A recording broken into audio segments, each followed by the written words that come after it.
So let me start the formal part of the program.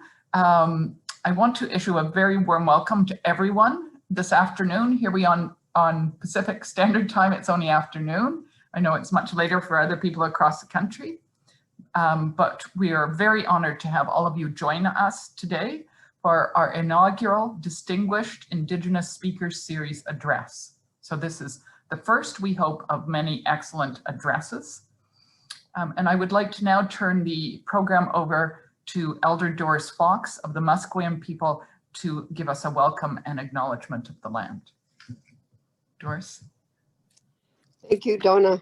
And Doris Fox. Welcome everyone to the traditional, unceded, ancestral, and continually occupied territory of the Musqueam people. I raise my hands in gratitude for you coming here to join us today in this beautiful circle. We raise our hands in gratitude to the Great Spirit for bringing us this beautiful day so that we can come and sit and listen to Dr. Sinclair as she so kindly blessed us with sharing some of her day and some of her words so that we can learn more. And I ask that the Great Spirit continue to take care of each one of us, to bless us and keep us all from harm, including the harm that we do to ourselves. I ask that we come into this beautiful circle in the spirit of love, honor, and friendship, that we keep an open heart and an open mind, so that again, we can learn the very most from each other. We raise our hands in gratitude to the UBC School of Social Work for bringing us together on this awesome day. And I thank everybody. Thank you so much, everybody. Thanks for joining us. Doris, thank you so much. As always, you honor us with your wisdom and with your kindness. I always feel that there's just a warmth and kindness sweeps over all of us when you invite us to keep our hearts and our minds open. Thank you very much. This is a very proud moment for us in many ways. This was an idea of our Indigenous Advisory Circle, of which Doris is a part. And the idea, I think, originally came from our elder scholar, Richard Vadan, who said, why don't we have a Distinguished Indigenous Speaker Series? And we went from that, and we're really kind of blown away today when we looked at the registration, and we had 570 people signed up for this session. So I have no idea whether they've all joined or not, but just the fact that they would sign up is hugely exciting. And we're very, very happy to have you all here with us. So again, a warm welcome to everyone, and a reminder that we are recording, and you will be able to put questions in the Q&A section, and we will read out as many as we can at the end. So it's now my pleasure and honor to introduce my colleague, Dr. Raven Sinclair, who will give tonight's address.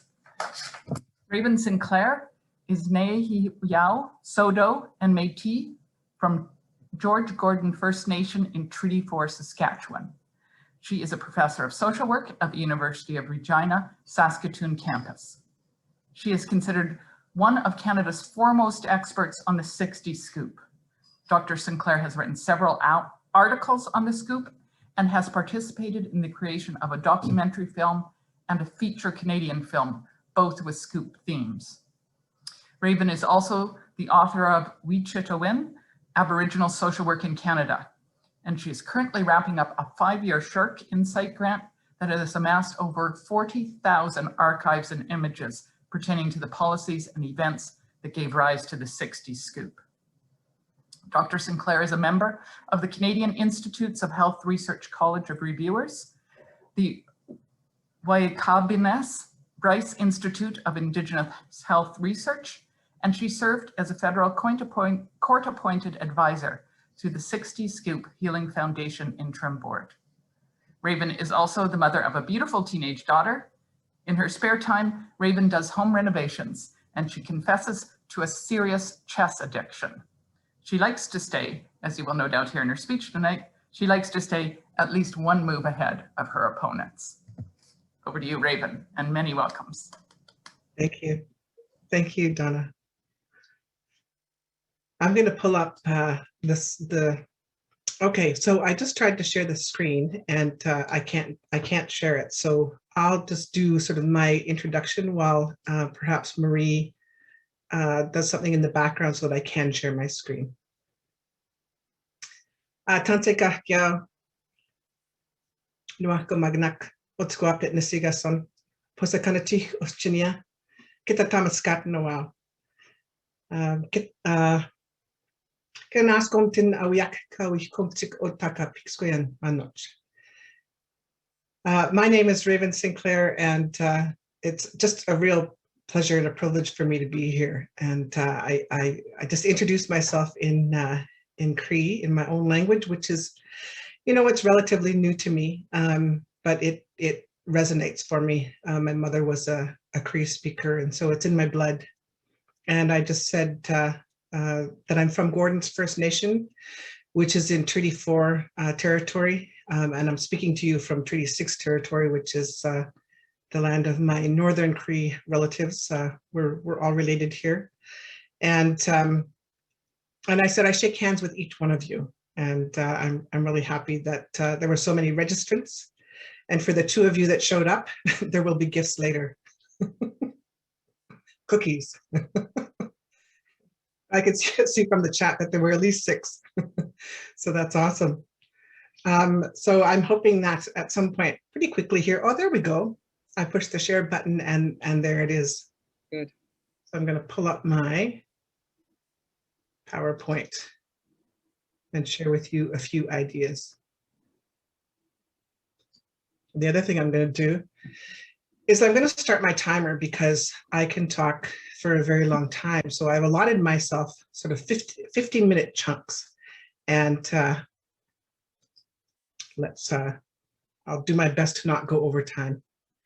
So the title of this talk is Plus ça change, plus semble la même chose, which means, it's French, it means the more things change, the more they stay the same, or yeah, and it's a very appropriate title for my talk, because we see all sorts of changes happening, and yet it seems for every step forward there's a 2 or 3 steps back, and or that the changes seem to come with the same old problems and the same old challenges that we've always had.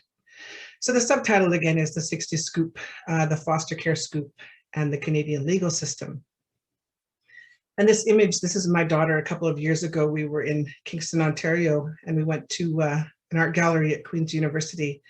And perfect timing, because there was Kent Monkman's, his artwork in a show. And it's absolutely incredible. I can't even express how amazing the work is in person. And he uses all sorts of media.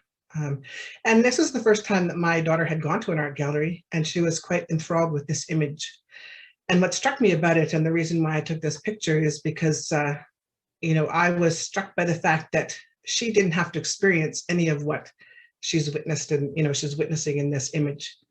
And of course, we know that this image is of the priests and the nuns and backed up by the RCMP coming to take kids away to the residential schools. And this is a similar scenario that would have happened with kids from the 60s Scoop as well. I had an opportunity to go to California a few years ago, and I went to the prison there that's on the rock. I can't remember the name of it just off the top of my head, but you all know what I'm talking about. And I saw this plaque sort of off to the side, and it had a picture that went with it, and it was a picture of 9 Indigenous men from different nations. And they had spent time, it was Alcatraz, they spent time in Alcatraz, I think, several years, because they had resisted having their children taken to boarding schools in the States. So some fairly draconian measures that have taken place to have our kids removed. And before I go any further, I mean, usually acknowledgements are at the end, but what I really want to just say is that, I've studied for a lot of years and read so many amazing authors and thinkers and philosophers, and also learned from people. I've learned from elders and instructors and even my peers. And, you know, I have a team that I work with, and my RAs, they teach me, my research associates, they teach me things every day. And so I just want to, you know, I want to acknowledge that when you study, you take ideas from lots of people and you synthesize them and you filter them sort of through your own lens to give yourself understanding. And then, you know, down the road, if you're going to teach, to share those things with other people. And so I just really want to acknowledge all of the people who have taught me. And it's pretty much everyone I've encountered. And the list is very, very long, far too long to put on here. And I started to put down names, and I thought, you know what? Again, it would take me pages and pages to think of every single person who has taught me in this journey. So Kinanaskomtin to everyone who has been part of my journey and has given me some insights so that I can share it with other people. So very briefly, I'll just introduce myself and my context and what brought me to this work around the 60s Scoop and doing research and advocacy around the Scoop. So these are my mother and father, Nigawi Igwanoktawi. My mother was Ruth Pelche from Gordon's First Nation, and my father, Raymond Sinclair from Kawakatus. And my father was a farm laborer. That was a farm in Alberta, somewhere in rural Alberta. I was actually born in Oyen, Alberta. And I remember a friend of mine saying, "Oh, so you were born in Oyen and you're still in Oyen." And I mean, I can't hear you laugh, but you know, I'll just laugh for you. And that's my adoption ready photograph in the corner there. So yeah, I had that haircut until I was about 15. And then I finally took a stand and said to my mother that enough was enough. It was time to let the hair grow. And you know, when I look back, I think that part of it had to do with my colonization. And you know, as well intentioned as my family were, there were things about me, my indigeneity, that they struggled with for a long time, and I think maybe they still do to a certain extent. But my removal from my family, you know, that's a whole nother story. But it took place on my 5th birthday, so that was September 30th of 1966, and it catapulted me into a completely different world. Not only in terms of my environment, I didn't really see another Indigenous person until I was in grade 11, but also the social conventions, the socialization. I had to learn everything sort of anew. And I mean, that's not the house I lived in, but it's very similar to that. And it was in Saskatoon, and in the newest sort of subdivision. And you know, I remember one day playing in the dirt in the backyard because it was a new house, so it hadn't been landscaped outside. My dad did all that work. But I remember, you know, really wanting to play in the dirt and just, you know, be a kid. And but I had already learned by that time that there were consequences for getting dirty. And so I you know, I very quickly made the decision that, you know, it wasn't worth it. So I didn't play in the dirt. I kept my little shorts and my little outfit all clean and my knees clean and whatnot. And it really marked a moment in my life where I was really sort of dispossessed from who I am as an Indigenous person. And I had to be, and you know, there was thousands of us, and we had to conform. We had to learn a new way of being in the world, and many of us, you know, we went after that socialization with a focus and an intensity, because it was one way of creating belonging and acceptance. And you know, that's what kids want. Kids want belonging, acceptance, love, and nurturing, and that's kind of it. We aren't really complicated beings when we're children. But this whole new world, I mean, it was even things like learning which cutlery to use, and you know, how to sit appropriately at the table, and what foods to eat in what order. You know, it put me into this space where, because I was, you know, I'm obviously a brown kid when you look at that picture, and I still am a brown adult. As much as I tried to fit in, and as much as my family, you know, it sort of embraced me as just a member of the family, I never did fit in. And I mean, you can't if you're from another group, and particularly if you are on the other side of the color line, because we live in a racialized society. And so, you know, to me, the experience was of being in a liminal space. The space is in between, so in between cultures, in between worldviews, and as a two-spirit person, then again, you know, another place where I sort of existed in between sort of the norms, the normative conventions that I mean, now they're much more sort of acceptable, but in the 70s, 80s, and 90s, things have changed a lot in the last almost 60 years. So, you know, I had my experience of growing up was really challenging. On one hand, and really great on another hand. I mean, I had lots of benefits. I had, you know, I had sort of like security in a sense. But the other side of the coin was that there probably wasn't a day that I went to school or, you know, was out in the world where I didn't experience some form of racism or discrimination or bullying or some form of harassment. And, you know, as a kid, I became really defended and protective of myself because of that, and sort of learned some strategies to cope with it. Because I mean, you know, I wasn't a big kid. I'm not a big person, so I certainly couldn't scrap with the other girls by any means. But so I had to use, you know, I had to use my mind, and that was challenging. But I think one of the benefits that came out of that was I developed an ability to focus and to study. And so, you know, I ironically, I dropped out of school when I was a teenager because I just couldn't tolerate the isolation. But, you know, I went out into the world, and I met sort of like-minded people who were about 10 years my senior.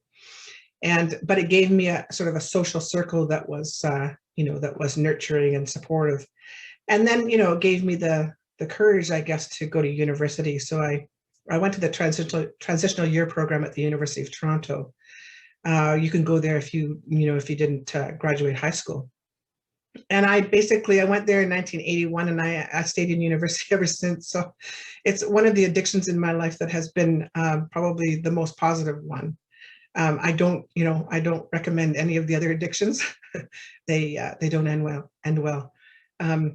But right from the beginning, one of my primary motivations in being in university was to discover who I was, and to learn about Indigenous people. The only thing that I ever really knew about Indigenous people are being Indigenous. And I mean, it's a strange thing to think about, that you could be an Indigenous child in this country and yet not realize it, and really believe that you are your family, whatever your family is, which in my case was white Anglo-Saxon Protestant. And you know, so when I thought about Indigenous people, I thought about them, those people. And again, as well-meaning as my family was, there was a certain level of racism that they carried, and it was, you know, like stereotypes and fears and suspicions and those sorts of things. And I internalized those as well. And, you know, when that was compounded with the negative descriptions of Indigenous people, you know, my conclusion was, I don't want to be that. And oh, what a terrible thing for a young child, a teenager to carry, that you don't want to actually be who you are. I mean, talk about being dislocated from self. And, you know, there's a definition that keeps coming to mind, and it's, you know, really smart individual by the name of Jesse Thistle, who he devised this definition of homelessness for Indigenous people in Canada. And his definition states that, you know, it's more than just the lack of a domicile or like a house that Indigenous people face. When we're talking about homelessness with respect to Indigenous people, we're talking about dislocation in the sense of being dislocated from family, community, culture, language, ceremonies, the land, you know, and all of the teachings that entails. And, you know, when I first read that definition, I thought, this describes the experience of 60 Scoop survivors. And so thank you, Jesse, for, for you and your team for devising that definition, because these things that we discover and learn that other people have created, they can give us some context, and that was a really important one. As part of my education, I wanted to find out about our history, and this sort of image represents the history that I learned, and it wasn't in like Canadian history class, because I left that class after the 10 minutes that was allotted to Indigenous history, and I realized that Canadian history wasn't informative to me at all, and it really it put settler history on this pedestal, and that wasn't what I was looking for. So I ended up going to the Saskatchewan Indian Federated College for my second degree, my second undergraduate degree in social work, and that's where I really learned about our history. I just saw this article on Almighty Voice going across Indigenous Facebook, and I wrote an essay on Almighty Voice in my undergraduate. And what a story that is. Yeah. So this image is of the Fort Capel Industrial School. And I come from 5 generations of residential school survivors, and my great-great-great-grandparents on both my mother's and father's side went to this school. And the teepees in the foreground there are where the families, the parents went and they camped. That was the closest that they could get to the schools. So they camped outside the fence. And it was, to try to maintain some sort of visual contact with their kids at least. My guess is that down the road, down the road that this, they would have been chased off from other residential schools. So what is the 60 Scoop? Well, it's the large-scale apprehension, the scooping of Indigenous kids, beginning actually in the late 40s, and placement into primarily white homes. And it was mostly through foster and adoption. So the term came about, because sometimes I'll encounter people who say, well, I wasn't adopted in the 60s, so I don't really belong to the Scoop. And I said, no, the Scoop, the 60 Scoop, that's just a term, but it really refers to the whole of the Indigenous Child Removal System. And so it was coined in 1983 by Patrick Johnston, who is a colleague, a social work colleague, and he was doing a report for, I believe it was the Ontario provincial government, on the state of Indigenous child welfare in Canada. And he interviewed this woman by the name of Bridget Moran, and this is her in this image. And she was a social worker from BC who worked in child protection in the early 60s, and she no longer worked in child protection, and this is why. She told Patrick, she said that they were scooping kids and placing them into homes about which they knew nothing. And she said that she said, we were placing kids, into these homes without any sort of vetting of who these people were. And she said, no matter how we cloaked our actions in child welfare jargon, we were putting these kids at risk. And then she went on to conclude that in BC, the child welfare system, it was the BC government was the biggest contributor to child abuse in the province. Now, those are pretty harsh words, and so I don't think that that was appreciated. And so she was terminated and vilified. Some of the articles, I did a little bit of research, and some of the articles described her as, having had a mental breakdown, and sort of the typical descriptions given to women who speak out too much, that she was crazy. But she continued to work. She continued to work and advocate on behalf of children in care. And down the road, she was honored in a blanketing ceremony. And so that's the image there. And she was a non-Indigenous woman, but she advocated for her, the rest of her life. And she just passed away about a decade ago. So I like to honor the work that she has done.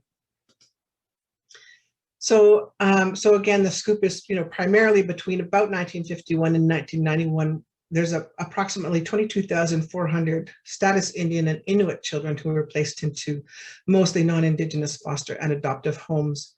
Hundreds went to the Midwest states, and we have had adoptees repatriate from Scotland, Ireland, England, New Zealand, Fiji, Australia, Germany, and then also within Canada dislocations. So for some reason, children were transported across provincial lines quite frequently. And, when I think about that, I think back to some of the readings that I did. Patricia Olive Dickinson wrote a book, and she did research and looked at the Jesuit diaries, and some of those early, journal entries were pretty telling.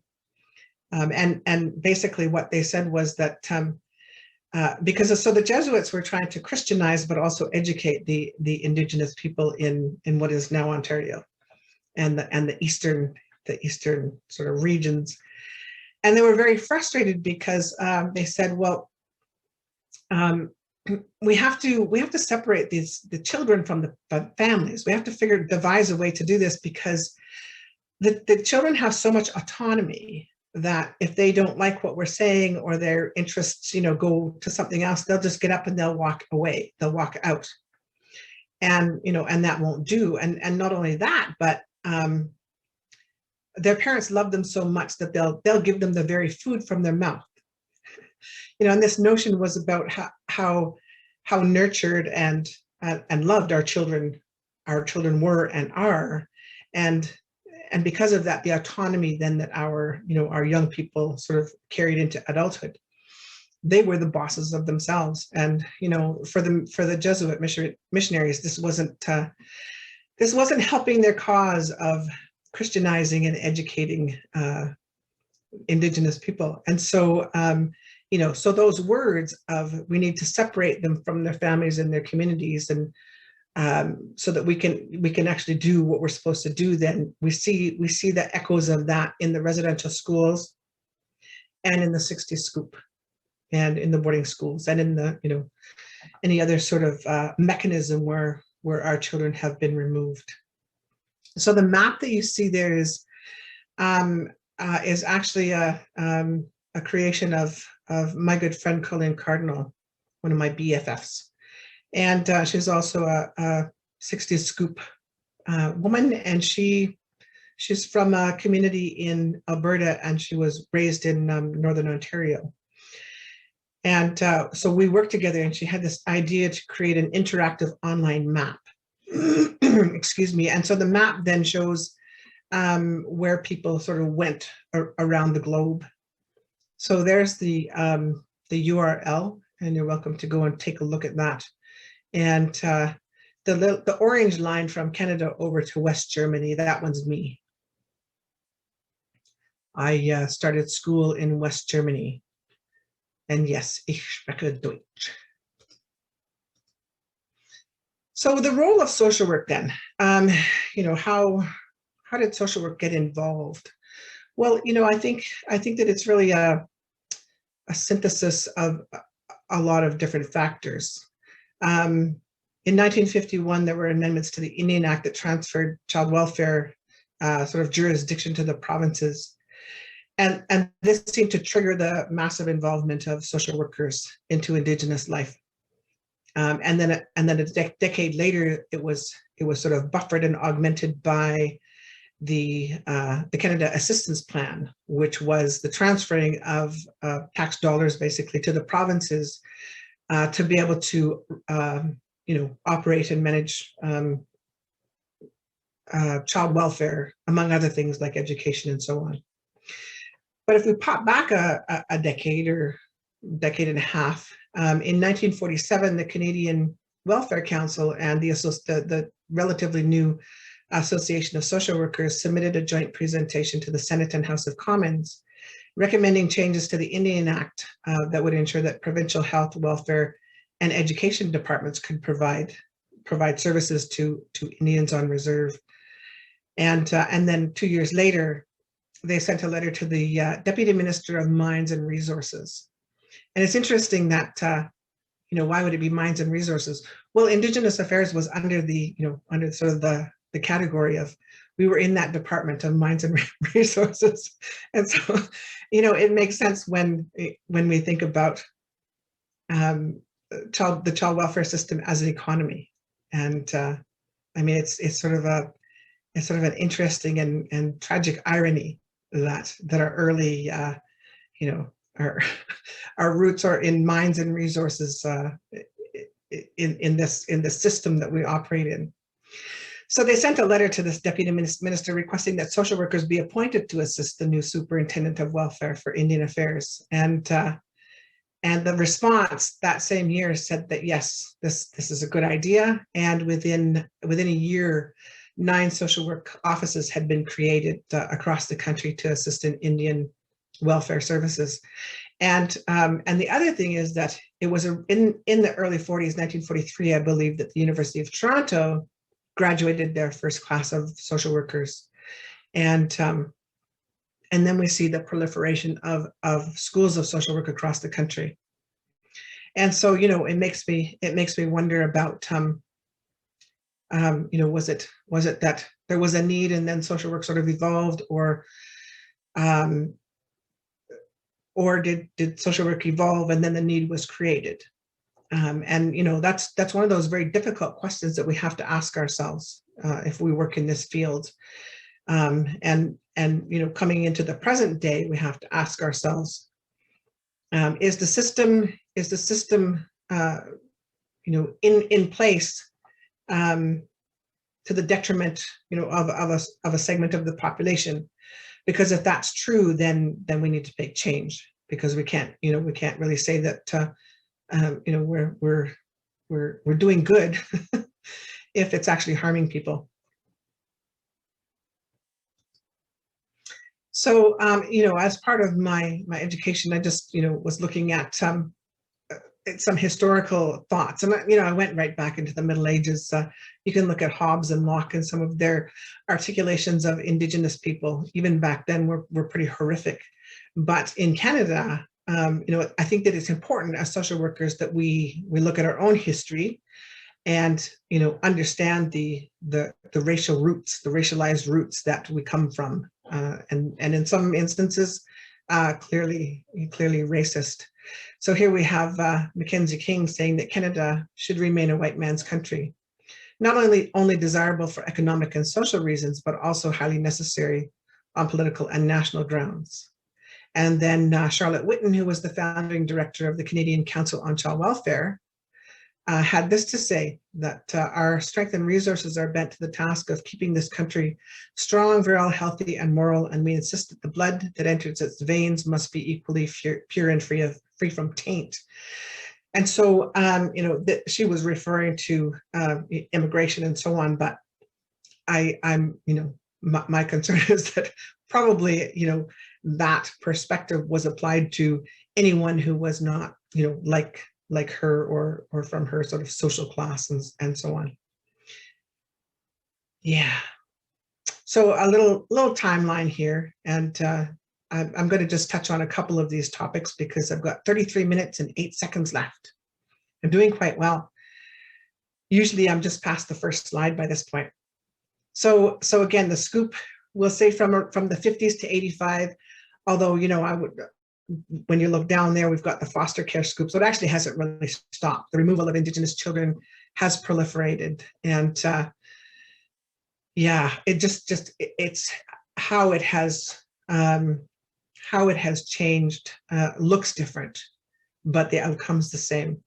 Then we have the 1966 Canada Assistance Plan, and provincial jurisdiction is being established. And so then from 66 to 83, we have this, thousands and thousands of kids being removed. And it was in the early 80s. I think it was about 1981 that there was some stuff going on in Manitoba. You learn so much when you do research. I talked to a woman there who Manitoba was interested in undergoing a child welfare review. And, you know, the reasons for that are interesting. You know, it really had to do with the fact that there was a woman in charge at the time, and she was bringing in all sorts of, you know, sort of benevolent funds and so on, and there was professional jealousy happening there. Anyways, but what it led to was it led to the Kimmelman inquiry. That, you know, for any of you who have studied any aspect of child welfare, you know what the Kimmelman inquiry was, and it was the Child Welfare Review in Manitoba. And when he looked at the case files of, you know, kids who had been scooped, Indigenous, just the whole of Indigenous child welfare, he was really horrified, and he said that without a doubt, cultural genocide is taking place here. And he placed a moratorium or a stop on the transracial adoption of Indigenous kids into non-Indigenous homes in Manitoba. And the rest of the country sort of followed suit. There weren't moratoria that were placed, but the numbers of adoptions just dropped drastically. And then what happened instead was kids were still being apprehended at pretty close to the same rate. And so we see this intense sort of proliferation of kids in foster care. One of the things that happened just at the same time, just slightly before the Kimmelman moratorium, was this Supreme Court case called Racine and Woods. And this case, the reason why, you know, it's in this timeline is because this case is one that's referred to in pretty much every single child welfare court case that goes before courts, even to this day. And occasionally I get called to be an expert witness about, you know, the impact of a child being raised outside of their culture, and every time this case is used. And so you know, I'll explain a little bit more, but this case is really significant in the whole sort of scheme of child welfare, and particularly when it comes to the Sixties Scoop, because in some ways this case demonstrates for us, or it illustrates for us, how powerful the legal system is, and that the legal system is really, I mean, it's sort of a living thing. It changes and shifts and morphs, but it seems to change and shift and morph in ways that are to the detriment of Indigenous people. In 2005, we have a case by Justice Ryan Frostley, and what she said was that, you know, there's too many kids in care, and they really have a right to be adopted. And so that caused a bit of a kerfuffle, because what her decision sort of shot down was that bans had to be consulted anytime kids were going to be placed in a non-Indigenous home.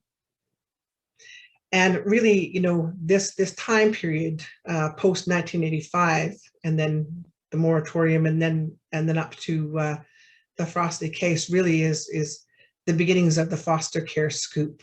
And the foster care scoop really, it hinges upon a couple of things, and that it links back to the Racine and Woods case, because it hinges upon the use of legislation and the use of new agency policies that work together to put Indigenous people at a disadvantage, and to allow for our kids to continue to be scooped now, but legally through the foster care system. And it has created a foster care economy, because when kids are made permanent wards, foster parents continue to receive money from the government, you know, as payment. So for many people, it's an income. I would say for the great majority of people, it's an income. And there's a community in Canada that basically the primary mode of income is fostering the Indigenous kids from the surrounding communities. So this is where we play the foster care math game. So get out your pens and your papers and your calculators. So the amazing Cindy Blackstock has done phenomenal work advocating for Indigenous kids. And, you know, she has amassed an incredible amount of research and and actually tallied the number of nights that First Nation and Inuit kids spent in care between 1989 and 2012. And the total is the equivalent of 66 million nights or days in care. So, you know, I took this and I thought, well, so then let's look at what that means. What are the implications of that in terms of like finances? And, you know, Cindy would have a much more accurate sort of picture of this, but I was just guessing. So I have seen, you know, in the course of my work, foster care rates between about $25 a day and $75 a day. So I wanted to be conservative in these calculations. So I said, okay, let's go with $50 a day on average. So multiply 50 times 66 million nights in care. And I can tell you right now that the total is $3.4 billion. So that's over 23 years. And so then if we divide that $3.4 billion by 23 years, I believe that the total is about 125 million per year. And then if we add to that about 1250, and again, that's conservative in terms of child tax benefits that would ordinarily go to, you know, parents to families or to foster families. That's probably where it should go. But that money goes directly from the federal government into provincial coffers. Then we're looking at another a whack of money. And so then if we take that total and we divide it among the 6 most populous provinces, and I've got my notes down there, but I just can't see them. So I might have to go escape. There it is. And you can see the calculations there. So 3.3 billion, and then the 1250 a day is another 825 million. And so if we divide that by 23 years, it's 4.125 billion divided by 23 years.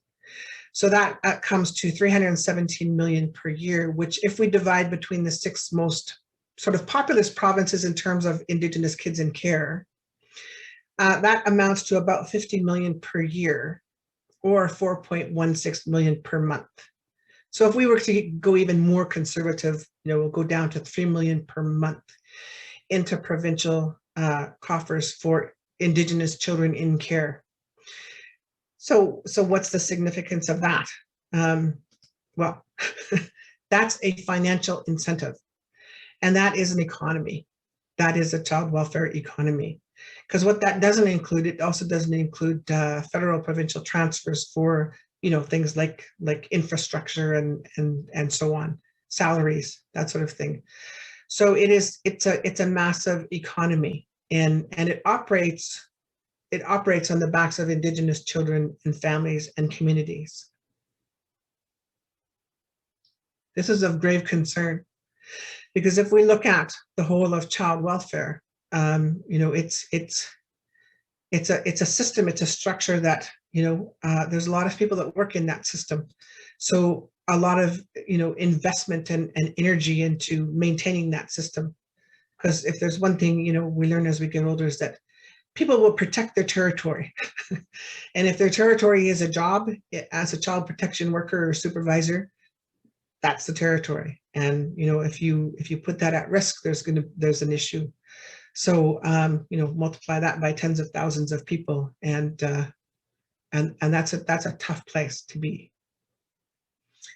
So the foster care scoop then is that our kids are being scooped through the system. And so some social workers are advising people who want to adopt kids to avoid that route. They say, you know, just foster a kid because then you'll be able to keep them. And I've heard this from 3 different social workers from 3 different provinces. And, you know, I hope this is shocking people because it should. So clearly there's you know, there's these sort of side conversations that are going on that in and of themselves identify that the system is not about the best interest of Indigenous kids.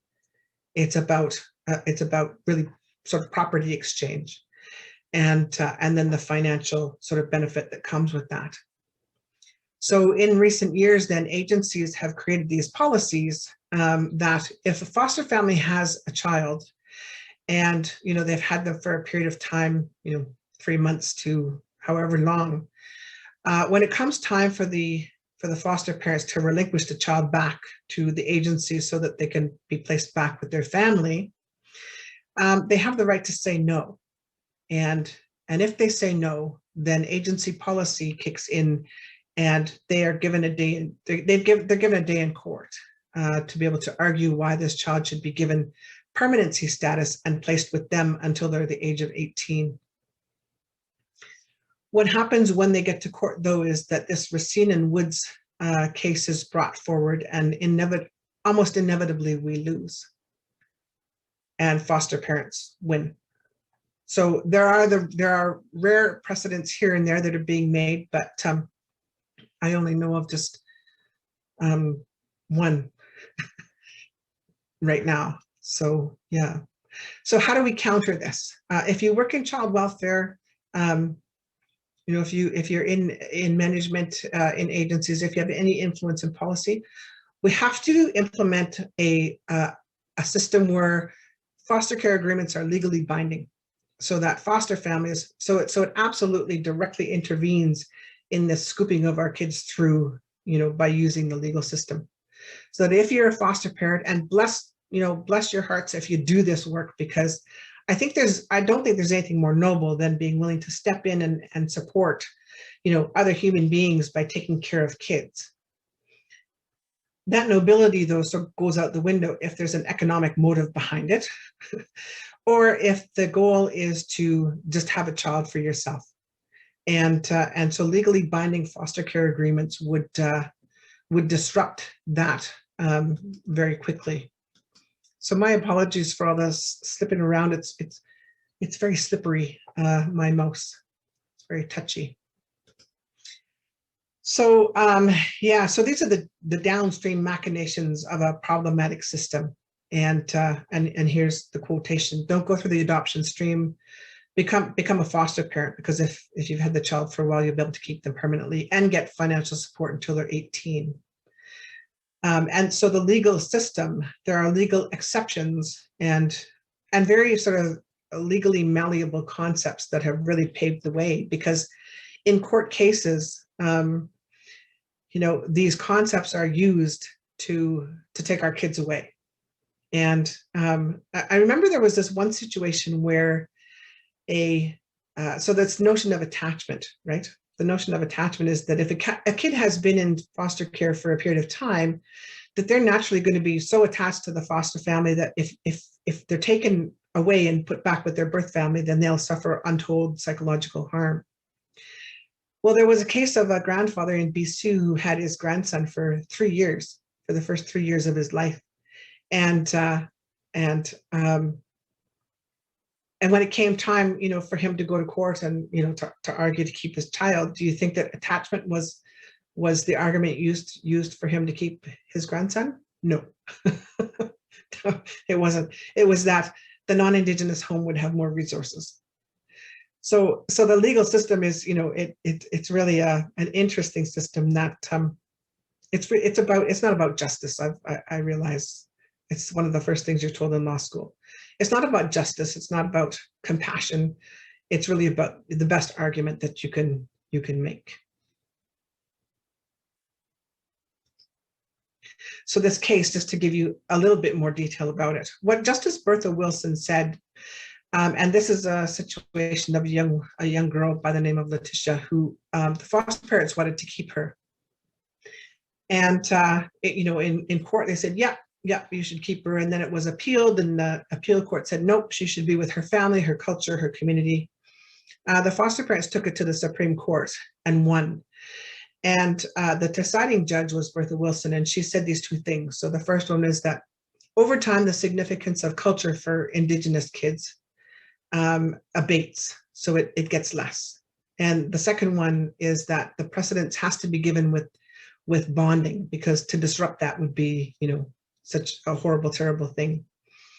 Interestingly, they never talk about the original bonding with the birth family, as if somehow that doesn't sort of even count in the equation. But Justice Wilson said this child should not be allowed to become a battleground in the courts or in the media. When the test to be met is the best interest of the child, the significance of cultural background and heritage as opposed to bonding abates over time, or it gets less. And one of the expert witnesses said, the culture thing or whatever. And that's a quote from the case. How I understand that is really a serious lack of understanding of Indigenous culture. And yeah, so in research, neither of those arguments are true. They're based on fancy. And I have the empirical evidence that indicates otherwise. Of all of the survivors that I have encountered, of every narrative that I have read, I've encountered one individual who did not want to reacculturate. Almost every single survivor of the child welfare system has just a burning desire to reconnect with family, community, and culture. And in terms of attachment, I mean, attachment is a nice idea, but it's a concept, right? It can't be measured empirically. And psychologists who have studied attachment have shown that kids who aren't adopted, just kids in any family, they can become unattached if the home life is chaotic. So if divorce is going on, or if there's substance abuse or something. So when it comes to kids, I looked through the literature. I read all sorts of reports, and invariably, the determinations of whether a child is attached to a foster family or an adoptive family is based on the adults and what they've said. It's not based on what the kids have said. And I've talked to many survivors who were even adopted at birth and did not attach to their adoptive family. There were too many factors that played into their ability to attach. So the legal and policy systems really they create the means to for our kids to continue to be removed, and the attachment argument is one of them. And then the legal system, oftentimes I've seen this recently, court proceedings are delayed, and it's like, oh, the child's been in there now for another 3 years, so they really should definitely stay with this foster family. I just need a little beverage here. So these beautiful humans are some of my national research team, probably about half of the team. Some of them have moved on to other things. But we had a meeting a couple of years ago, and we did a blanketing ceremony for Letitia Racine. And she was the kid in that court case. And what a journey she's had. And so despite Justice Wilson saying that kids should not be pawns, she said, I was a pawn. They didn't pay much attention to me or what I wanted. And and she's doing some good stuff in helping people who are homeless and so on. So and it's been for many of us, it's a lifelong journey to reconnect. And then we have many people too who had good experiences. So I also want to acknowledge that there are foster families and adoptive families who did a really, really stellar job. And they deserve all of our respect. Same with social workers. I think that I still remember some of my own social workers because they were just so kind and nice, and I just loved them. And they gave me candies, right? And if you want kids to remember you, just bring the candies. But they had good intentions. And I think really, one of the sort of conclusions I'm coming to is that we can be really, really good people working in a system that is less than that. And if we aren't, strong critical thinkers, or if we don't have all the information, then we can be manipulated as well. And I think that, I'm just going to assume that people who are watching, many are social workers or work in some sort of, human services field. So it's our responsibility then to become knowledgeable and become aware, and then advocate where we can. So I've repeated the legally binding foster care agreements message here because I really want that one to get out. And from what I've heard, there are communities that are working on this. So that's a great thing. I have 11 minutes and 53 seconds left. So just a quick overview of this, the class action case. So Marcia Brown, and she goes by her birth name, which is Sally Matthias, so I'll refer to her as Sally. She looked for a lawyer for years to take the case. And, you know, I mean, creating a case, you have to have sort of some sort of form of legal argument. And lawyers were saying, well, like, what would the argument be? And finally, in 2004, Jeffrey Wilson, who is also, you know, like a child welfare survivor of sorts, he took up her case and he said, yeah, I think that there's something here. And so in the next 5 years, he and his team interviewed over 200 survivors in Ontario, because this was just an Ontario case. And they filed the class action in 2009. And there were actually 11 appeals between 2009 and 2013 when it was certified. And this whole process was really, I mean, it's sort of like a negotiation between lawyers and judges. And they say, well, you can't do this part because that's not going to go. And so then the lawyers go back and they rewrite, and then they submit it again. And finally in 2013, Justice, I think it was Bill Obama, certified the class action and said, yes, this will go ahead. So originally it was the class action was based on loss of culture and abuses in care. And one of the things that happened was that the judge said, the federal government is never going to take responsibility for abuses in care because when kids are made crown wards or permanent wards, they're under provincial jurisdiction. And so one of the plaintiffs withdrew because it was originally called Brown and Commanda and Canada. And so it was just, it hinged upon loss of culture.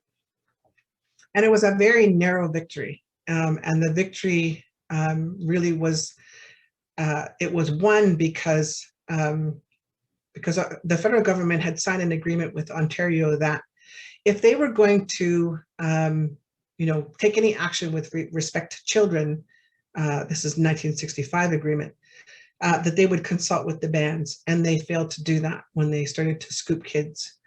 And yeah, so they won.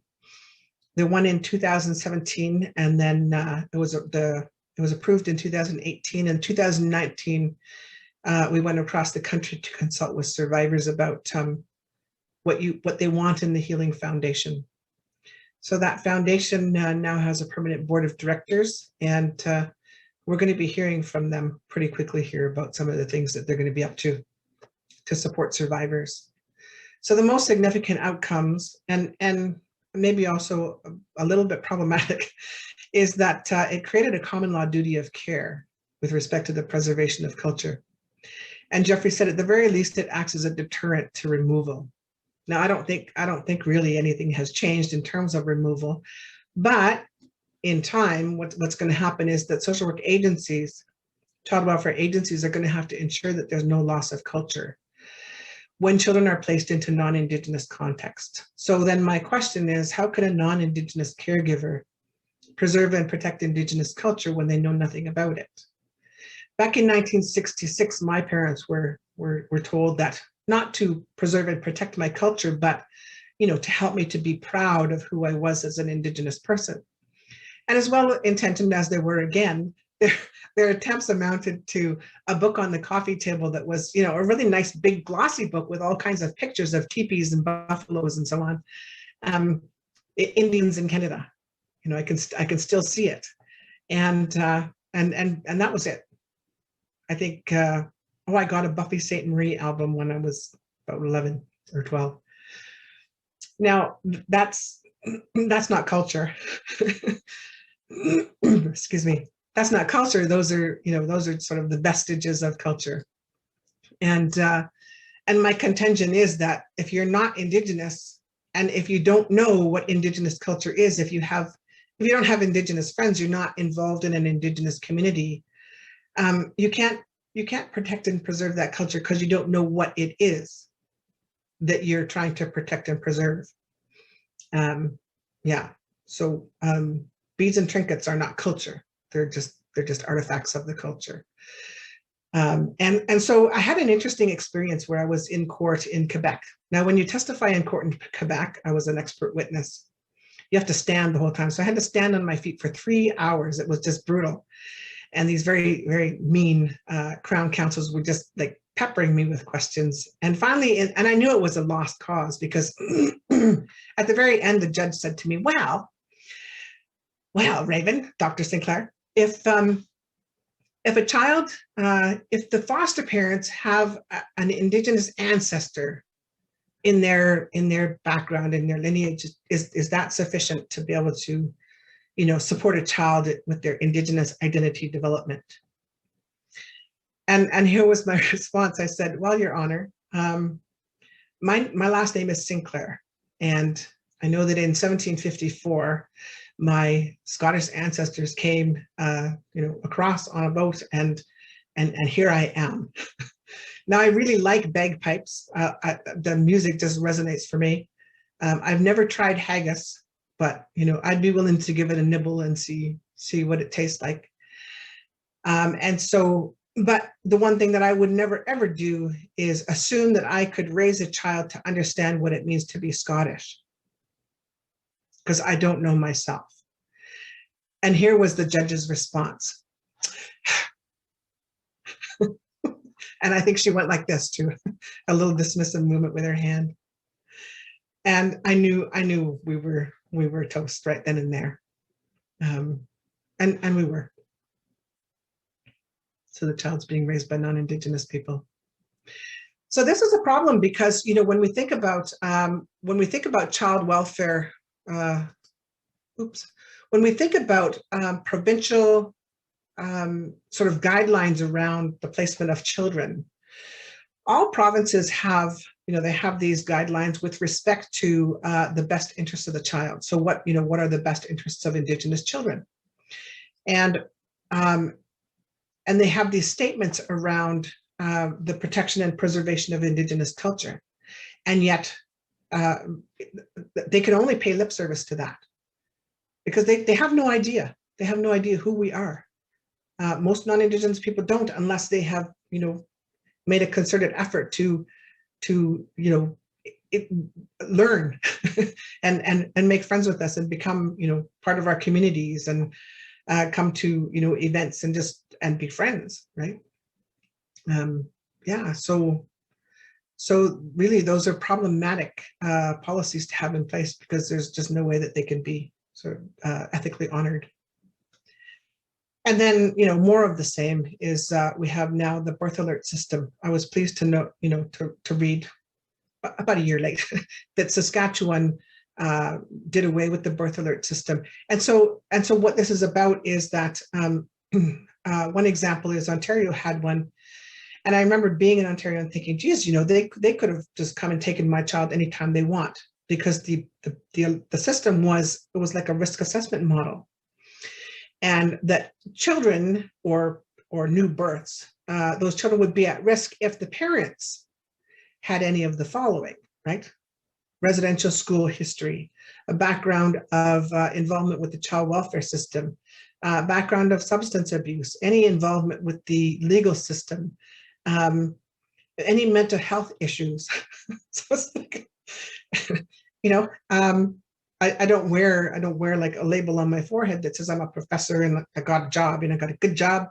I pay my rent and that sort of thing.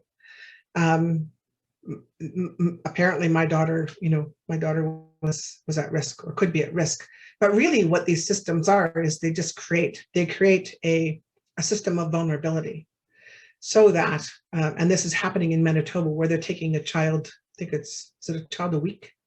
An Indigenous child a week. The numbers are just sort of astronomical. And they have this birth alert system. And it's, again, social workers can go in and scoop our children at birth. And really, just create any reason to sort of keep them and remove them. So I'm winding down because I've got 2 minutes and 15 seconds left. So how are these systems and programs given power? Well, I'm a big believer in in understanding, you know, how things are created, and you know, where do we find sort of those openings to make a change. So there's a couple of theories that really help us to understand, and I'm not going to go into big detail, but settler colonialism is a really important one. If you haven't read Patrick Wolf, I mean, his work should be standard reading in social work schools, because settlers colonialism is about it's, you know, it's those strategies of assimilation, amalgamation, and then replacement, and you know, and exceptions to the law are implemented as a means to sort of, you know, pursue that end goal of Indigenous elimination. And it works to marginalize, dominate, and eliminate through various techniques. So outright genocide is one, but then there's other ways. And what goes along with this is biopolitics, and it's how the state invests in those processes that sustain birth, reproduction, longevity, mortality, and health. And so if we think about these sorts of things, you know, there's many sort of biopolitical maneuvers that have been implemented on Indigenous people. Residential schools were one. The placing of children into, you know, into beds with other kids who had TB, that's you know, that's an example. The forced sterilization of girls in residential schools is another one. So, you know, within a settler colonial state, biopolitics really is focused on children. Yeah, and these frameworks helped me to understand, because when I saw this image, I was quite upset, because I knew that the federal government had, well, we had the Canadian Human Rights Tribunal come down that said, yes, the government's been discriminating against Indigenous kids and people forever. But there was a report that I had read that, time's up. There was a report that I had read that said the government had spent about $107,000 fighting to pay for the status Indian health benefits for a teenager who needed braces, whose teeth were so maloccluded that she could hardly eat. And that breaks my heart. Yeah. But these analyses help me to understand that. And yeah, and you know, when we look at these people, and I actually like these people, but they are also sort of subjects of their own you know, historical socialization, for sure. So I am wrapping up. Does Bill C-92 provide hope? And that's a legislation where we'll have, you know, sovereignty and jurisdiction over our own kids. And here's the Yellowhead Institute. It's you know, basically a think tank, and I'm fortunate to be part of this group. But they came together and did an analysis of Bill C-92. And as you can see, the report card is not good. So if my child brought a card like this home, it'd be like, time for tutoring. Yeah. And so this bill was sort of rushed through. I think everybody was surprised that it passed. There was nothing about funding, very little about accountability, jurisdiction, national standards. So yeah, communities, you know, are scrambling to try to you know, sort out how that's going to look in the next few years. And then back to Cindy, right? I don't know if you've heard of the Spirit Bear Plan, but it's brilliant. It's so simple. And I think, you know, I'm not sure why it hasn't been taken up. The one that really, really, you know, hits home for me is number 4. And it's the notion of doing a 360-degree evaluation to identify any ongoing discriminatory ideologies, policies, practices, and address them. And then these evaluations would be publicly available. And I know that would scare people, right? Because systems, what are systems made of? Well, they're made of people, right? Individuals. And one of the problems I have with systemic sort of perspectives is that they absolve individuals of responsibility for how they contribute to racism, discrimination, and oppression. And I mean, we can have policies and agencies. You know, we can work in agencies that have these, you know, very sort of middle of the road policies around discrimination and sexism and racism and so on. But they leave room, right? They leave room for sort of individual expression, which is okay, as long as it's not harming people. But when it's harming people, then clearly we need to look at it. And, you know, we hear over and over again that people truly are surprised when they, you know, when they hear about, when they're accused of racism. It's like, no, I'm not racist. And it's that this, yeah, you are. The system is racist. We live in a very racialized and racist system. And racism, discrimination, oppression, they're allowed to flourish, particularly in the front lines of all of the sort of systems of power, like social work and education and psychology and psychiatry and medicine, and you know, sort of any area, engineering, you name it, any area. In a you know, if we only focus on the system, it's like, oh, well, I can operate with impunity as an individual, right? So we can talk about the problems in systems until the cows come home, but we need to incorporate individual and personal responsibility and ethics into our educational frameworks. And that really calls upon individuals to take a really hard look and to dive down deep, right? And we have, you know, we have the knowledge about ethics, right? This is Manitou Wink Wewana, and I give credit to Sylvia McAdam for you know, sharing this knowledge with us. These are creators' laws, and we have so much knowledge, you know, and people just aren't aware of it. And but that's for the next talk, I think. So in the spirit of Cindy, she said, let's be the first to raise a generation of kids who don't have to recover from the childhoods. And I contend that we are, because I know some young people who are doing some amazing stuff, and they, you know, they have grown free of these issues. And I mean, you know, we have to contend with the reality that some of them are kind of spoiled and naughty, but I think we're going to be in really good hands. And, you know, I just finished with this little symbol here, because this is about the diving deep and really looking at the issues that, and finding the strategies. So, you know, as social workers, as social worker educators, we can train the next generations to really be critical and really focus on the issues and reflect upon them. In Cree, there's a term, a word that means, you know, slow, deliberate thought.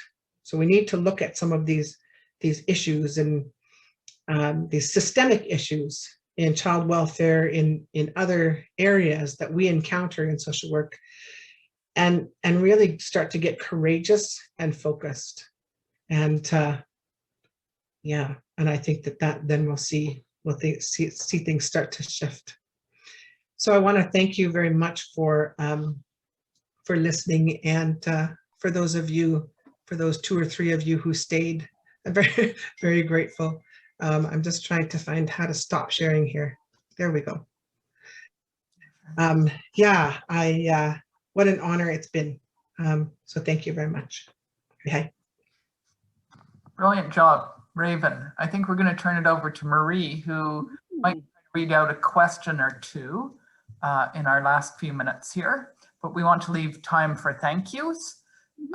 So over to Marie Nightbird, who did a tremendous amount of work on this speaker series. Thank you, Marie. Thank you. Raven, I just want to sort of echo one of the comments in the chat box that this time went by too fast. A lot of questions, and also a lot of appreciation for everything that you're sharing. The question, we have a couple questions. The one I will start with, I'll read it out. As a social work student about to graduate and embark on this career, what advice would you have regarding work with child and family services? Is working for the ministry perpetuating a broken system, or should our goal be to do anti-racist work from within government organizations? Oh, the brilliance of young minds. I love it. And that's the crux of the issue, isn't it? I think that